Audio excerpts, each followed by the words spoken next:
Welcome back to the Advanced Vascular Medicine program. This is the last lecture in this series, and we are going to be considering the lymphatic system in this unit. First, we'll, as always, talk about definitions, particularly the various components of the lymphatic system. We'll talk also something about the diseases, malformations, production of edema, and even massive edema known as elephantiasis, which is quite rare and very, very troublesome for patients.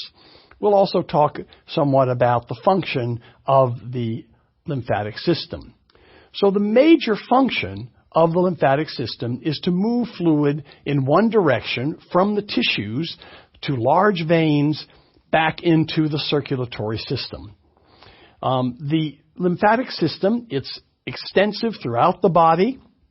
It drains the body's interstitial fluid via small lymph vessels or lymph capillaries, and they eventually drain into the thoracic venous system, either through the thoracic duct or the right lymphatic duct.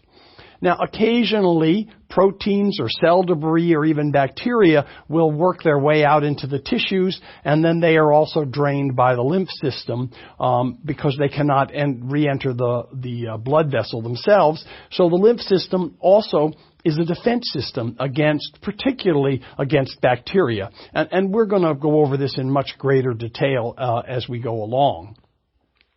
The components of the system are numerous. First of all, you have the very small lymph vessels in the tissues that are picking up fluid that leaks out of the capillaries.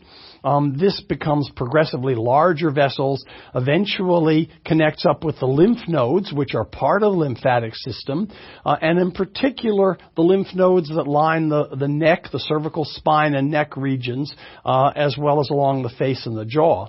Interestingly, most people don't realize this, but the tonsils are actually lymphatic tissue, and they also help to control pathogens, that is bacteria, that might be ingested when you're swallowing.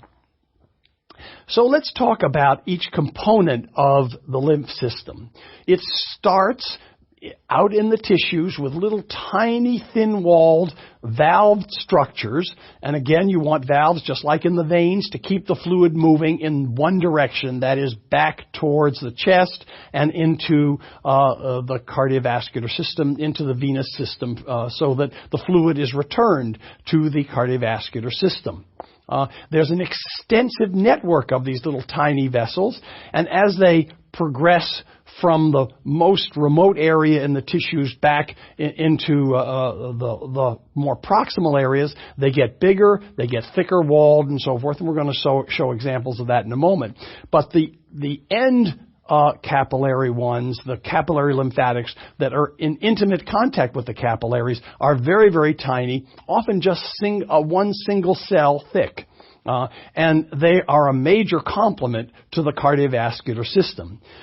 Their major roles are two. One is to remove tissue fluid that leaks out of the capillaries and return that fluid to the cardiovascular system, and the other is defense against pathogens, against particularly bacteria. And we'll talk about both of these functions as we go along here.